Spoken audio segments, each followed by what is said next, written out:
Hello and welcome to Binge of the Week. I'm Sonia, aka Binge of the Week. This week's episode is still Animal Kingdom of the Hill, Part 2. I did an entire rewatch of this show, and I don't know if I mentioned it in my first episode about this show, but it's actually kind of hard for me to talk about a show that I've only seen one time. I really do rely on rewatching to flesh out what I think about a show.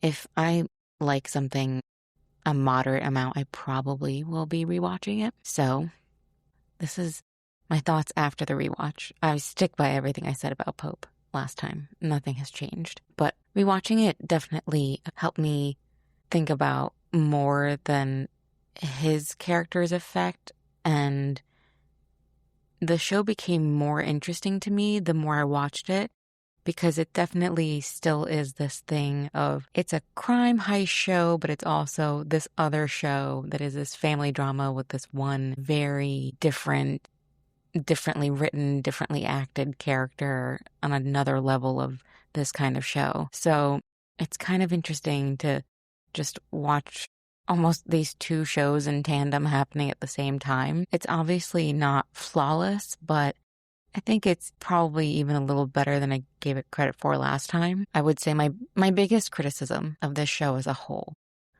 is a classic. Its ability to just fridge female characters really a lot. I mean, you have Smurf as the central character and the instigator of everything, so I can't say that women are weak as a premise of the show. I just think the entire arc of the show is created by Julia dying, which sets the entire arc of Jay and Pope going for our show, at least in the present timeline. Angela, she's fridged. And I guess I should have started this by saying, spoiler alert, look, I hope everyone who is listening to this has already finished the show. I'm so sorry about the Angela spoiler. Go finish the show because I'm about to ruin everything.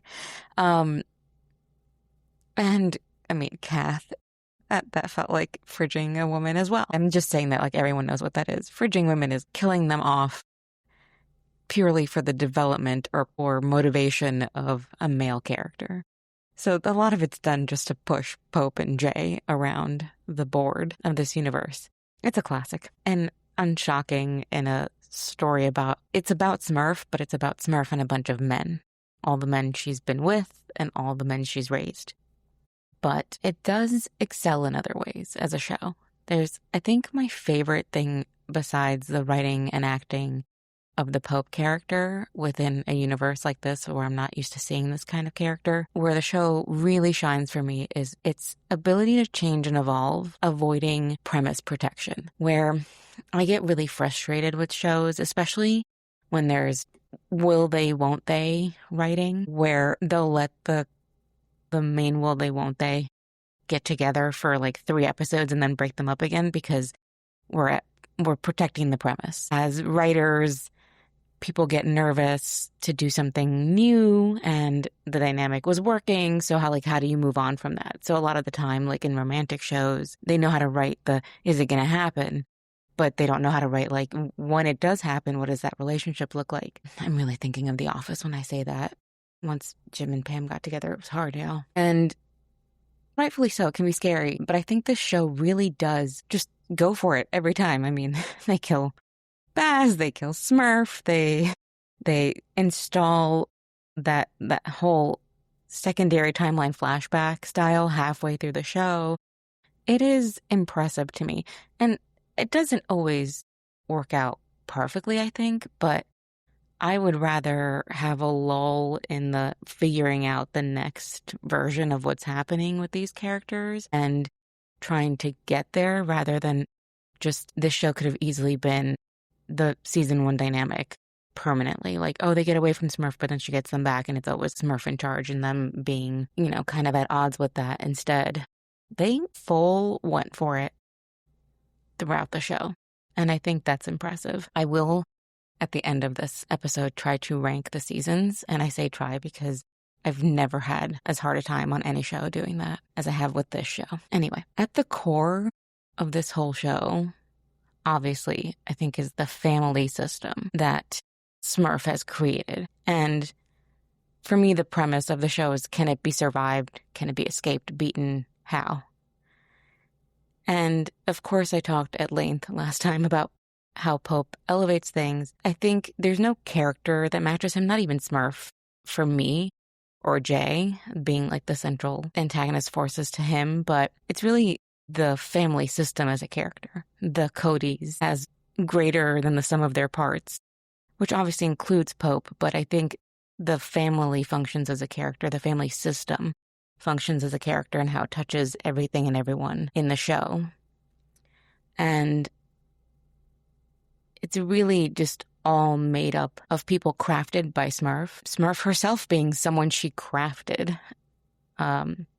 So she's made herself this villain, which I find the flashbacks really fascinating, because I don't know whether at any point flashbacks are so often about giving you the reasons and softening a character like this to empathize or sympathize with her. And instead, I just end up kind of hating her more and just getting more entrenched in she's truly awful. She is the villain, the central villain. She willfully and purposefully takes her children and crafts them with a weakness and a sabotage element that is so real.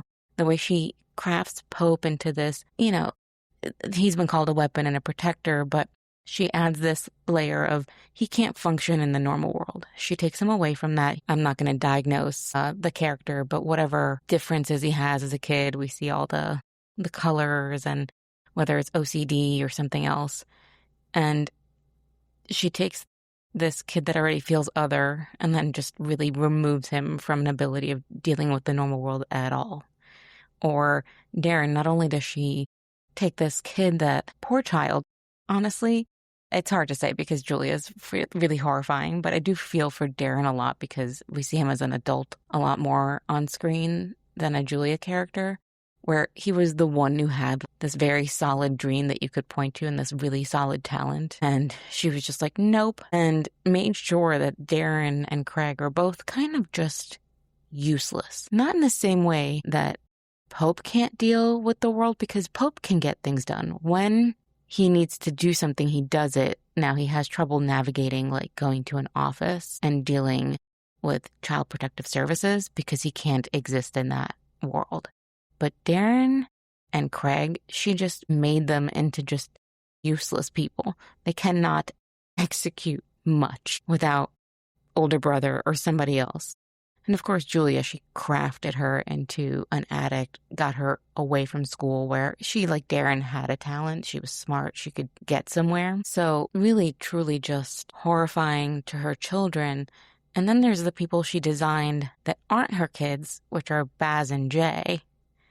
And she even says in the show, I trained you, Baz, you are me. They are her. It's really fascinating how her kids, she hobbles them and makes them one thing, where Baz and Jay kind of sit apart from that, where she just sees them as successors and still tries to control them in different ways, but wants to craft them in her image. So for me, it sets up this like two sects of this family system of the villains and the victims, where you get the Smurf, Baz, Jay. They are here to perpetuate and benefit from this arrangement where Pope, Julia, Darren, and Craig are attempting to escape and are constantly suffering at the hands of it. But Smurf, Baz, and Jay are all the worst at the same time. It's really impressive. And it's interesting because of the show constantly shifting dynamics, and they kill off two of them. So we never really get a full head-on villain versus villain showdown at the end of the show. I feel like seasons 1 through 4, there's villains versus villains, like Baz versus Smurf. Smurf wins. And there is definitely the play of Jay versus Smurf happening. Jay kind of wins, but I feel like really what defeats Smurf is like this force majeure of the cancer. It's not a win on the Jay column and the tally of Jay defeating her in some way, although he does get to fully shoot her. So you could say he won. But he never outplays her in that way that Baz is trying to do, although he totally fails. But Then you get seasons 5 and 6. So 1 through 4, you get these villains all kind of vying for power. And then seasons 5 and 6, it's like one villain is left with the victims. And they kind of never stood a chance because they're not playing on the same level playing field. They were not trained the same way. And it's just like an unfair game where the victims, and at different times, Darren, Craig, and Pope all suspect Jay of something, I feel like, in those seasons, but they never really fully go all in on that. Even, I think it's the penultimate episode where Billy tries to tell Darren, do not give Jay anything. Do not trust that little shit.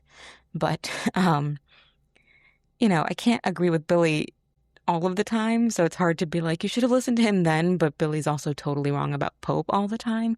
So it's funny because Billy will, in one go, be wrong about someone and right about somebody else. I feel like that happens more than once for me because I always think he's wrong about Pope. But clearly, like, I'm a Pope apologist forever, and I believe in Pope supremacy. And that brings me to the real core, which for me is the core of the show ends up being Pope versus Jay. And just because there is this season 1 through 4 thing of the villains facing off against each other and kind of playing this background game of chess, I still think from season 1, we get the setup of Jay versus Pope. And for me, it's really their trajectories are set on Pope and Julia's birthday when Pope and Jay go to the cemetery, talk about Julia, and Pope is trying to connect with Jay, which happens, in my opinion, over and over throughout the show. And every time, all Jay does is shut it down because in this scene, we see really who they are from season 1. Pope is someone who loved Julia and believed in the underlying goodness and that she should have had another chance, where Jay's so willing to accept that Kath told him that she was an addict when she got kicked out of the house, and that's why they had to kick her out, because he's always willing to immediately believe the worst, not just in everybody, but in Julia specifically. And he just has no interest in hearing anything that takes him away from wanting vengeance. For me, Jay is a character that, it's not a bad character, but it is kind of one note in the sense of he never really changes. Like, maybe he shows up as an innocent kid in the first couple of episodes, but really from this moment on, what he's about is a revenge game, in my view. And the only things that ever penetrate are things that reinforce that righteous rage, and there's nothing else. So anytime that Pope is trying to connect with him, it's a no. And I think, I guess it's season 4 with Angela. I should know that, but I've been watching these seasons as one straight thing, so it's hard to remember where things start and stop with seasons, except for when Smurf dies, that's very clear. But the Angela character being this placeholder for Julia really shows us who they are, how they interact with her. All Pope wants is, A, forgiveness for himself, and a way to access that. Of course, he wants second chances because he wants to believe that he can be forgiven. But he also forgives and loves Julia and didn't judge her for her addiction and what happened to her. While Jay, I do believe, blamed Julia for being weak. He looks at Angela with disdain. And at the first chance he can, he just walks her into a trap to get her using again after she's been clean for years. So it's really just a window into who they are through that character. And to me, Jay just uses the memory of Julia as this sort of moral, righteous excuse, but also blamed her for what happened to him as a child, which is normal. It's not like he had a good childhood, but that he uses her memory like that, I think is kind of BS. I think Julia would have hated what Jay became. I think that's spelled out for us when they kind of take their little revenge against Gia, I think in season 5.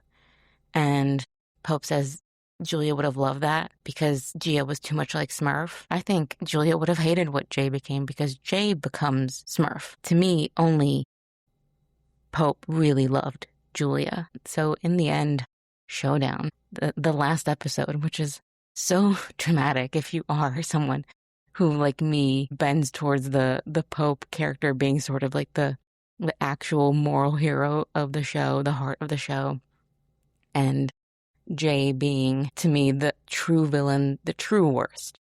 Because Baz is the worst, and Smurf is the worst, but Jay's really the worst. It's hard to compare. They're all awful.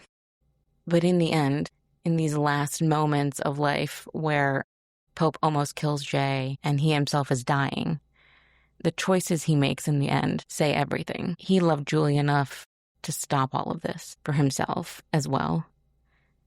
And his line is, "You are what you are, you did what you did."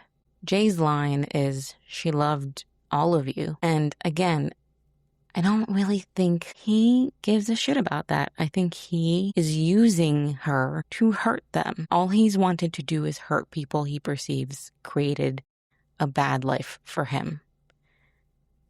Someone who actually had way better of circumstances at the end of the day than someone like Pope still chose to seek retribution on not just the villains of the story, but the victims of the family, because at no point can Jay access any empathy to see this whole victims versus villains dynamic happening in this family. He can't see that these people that he's hurting in the end, Darren, Craig, and Pope, were victims just the way Julia was, and just the way he was growing up in a home that didn't take care of him. Instead, he's the only one in his mind exclusively that is allowed to be a victim, and therefore everybody else must be bad so that he can feel good about hurting them. Meanwhile, he's saying Julia loved you. Then why would you hurt all of them? I mean, Craig was a child when she left, and the entire narrative that these people could have saved her, maybe, but that's not how life works, and they're all abuse victims. That's a big ask. He's literally never taking any of it in or wanting to see them as people who suffered, because then he'd have to admit that he's a monster. So that's my take on the whole show, is that Jay is a monster in the end. His words are hollow. He is the Smurf. He does, in a way, win in the end. It's not an easy ending. I'm a sensitive gal. I really would have liked to see Pope and Darren make it out of there. Even a Craig. He's a pain in the butt a lot of the time, but he's solidly on the, oh, I want these people to make it and be okay. You know, somebody does have to die in the end. Like, you need stakes.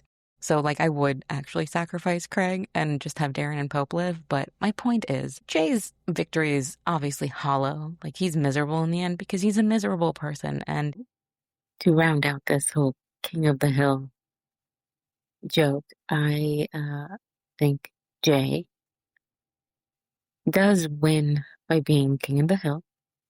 And he just gets to be this lonely boy at the top of the mound with no one to play with because he's knocked everybody down. I don't know if he'll ever stop lying to himself, or he'll just be as psychotic as Smurf was and justify her horrible, horrible acts towards her family. He becomes the thing Julia hated the most. And Pope, you know, I would never say that dying is an exit strategy from this, but since I started this with the premise of, is there a way to survive, escape, or get out of this family system, it's not about Pope dying, but it is about the last thing he does with his life is choose to not be this person that Smurf tried to make him into. I think his battle throughout the show is his real self, the one who doesn't want to kill the bird, doesn't want to kill his cousin, doesn't want to do any of these violent things really, but has been trained to do that by somebody else. And he lets his true nature win in the end, therefore at least breaking the cycle for himself. So I think at least glass half full, I have to have something to pin my hopes on in the end. I have to feel like the moral victory of that is important, or else I would just hate this show because it really is devastating in the end. I would not like to see Jay win, but I also think it's reasonable to have this as the message of the show, is that this kind of emotional violence begets more emotional violence. I just have never had such a hard time ranking the seasons of a show. And sure, no one's making me do it, but like I do it. And now I can't believe that I can't. I think for me, worst to best, and I'm going to say this, even though I've seen that people like really kind of like to poo-poo season 5. I think it's better than people think it is. But I would say worst to best is probably 5, 6, 3, 4, 1, 2. That's season 5, because it is a transition season from Smurf dying. But I don't actually think it's anything bad. I just think it's finding its footing, and a lot of it's good. Season 6 after that, I think, ranks just lower because, like, it's a bummer at the end. That's really why it's getting that ranking. Also, Craig is super annoying that season. And that's the thing, like there's a lot of things at play in every season with this show. There are seasons that I like part of the season because the heist is great, or the Pope character stuff is so amazing, or the Smurf stuff is working, but then there's, the Smurf stuff's not working. That's why season 3 is next for me. I think people rate that higher than I do. The Smurf in jail stuff didn't really work for me that well. I like her being taken off the chessboard of the boys, but I just didn't think the actual world build of her in prison worked. That whole section was not doing it for me. Then season 4, which I think a lot of people rank the highest. I think it's very good. I probably just don't like I think I find some misery in the Pope stuff that maybe makes me rank it a little lower, to be honest, than other people. Season 1 is next for me because it was just an excellent setup season, although, I could call it a little weaker because the characters weren't as fleshed out yet, but it's a great season 1. Like that's what season 1s are for, is to get the ball rolling. And by far, for me, season 2 wins. It's got so much great stuff. It has my favorite heist. I really like the mega church stuff, and I think the heists on this show really work best when the world around the heist is also working. Like I thought the Pendleton heist worked because of the dad character. Like it's about how well the characters that are part of the heist that's happening are also enmeshed into the season. So I don't think any season did it as well as season 2, where we get the Amy stuff because of it. So it's very ingrained in the rest of the story, where maybe that's not really realistic for every season. I mean, some of the Frankie stuff really works. I'm surprised at how let down I am about the heist with the plane, because Billy is such a big character, just because Dennis Leary is such a great actor. But although Billy makes me want to scream most of the time, both in flashbacks and present time. But I don't know that heist was as great as I wanted it to be, even though the character is great. So sometimes it doesn't work at all. But, I tried. I do think for enjoyment, maybe I'd rank them differently, like maybe 3, 4, 1, 5, 6, and 2. And I put 6 pretty high in my enjoyment, even though I hate the way the ending makes me feel, because I enjoy a lot of the walk up to the ending. I think season 6 worked because they did that really mean thing where they made Pope happy for 5 minutes before destroying everything. So kudos to them for always finding a way to hurt me. I hope that you enjoyed this little walk with me through this show. I knew when I finished my last episode saying, I'm going to go watch The Pit. And I did, actually. I turned on The Pit right after.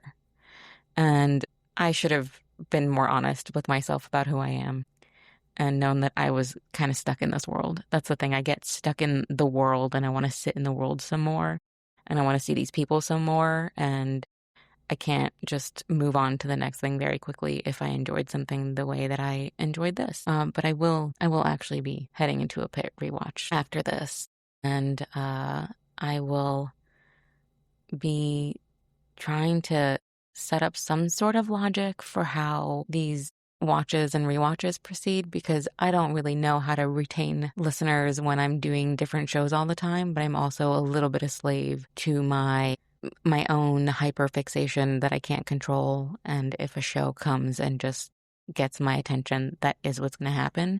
I did mention last week that I will do actor filmographies, so we are kind of just going to do a little bit of Sean Hattasy stuff for a minute, because I'm really enjoying his work. So I think this will be followed by The Pit. I'm definitely going to do a Ready or Not 2 rewatch. So I think I'll do an episode about that. And my feelings about horror, which are interesting to me. I don't know if they'll be interesting to you, but if you stick around, I look forward to it.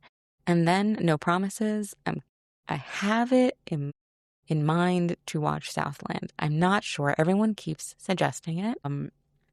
I am understanding from very cursory observation that this is a police procedural, which is not my jam. So I'm happy to try it because I do think Sean does great work, and people have said like it's a lot of the same team. So as this show, so it can't be anything but good. But I just don't know if it's for me enough to binge. Gosh knows how many episodes the way I have for other shows. Thanks for listening, and I hope you come back. Stay cool.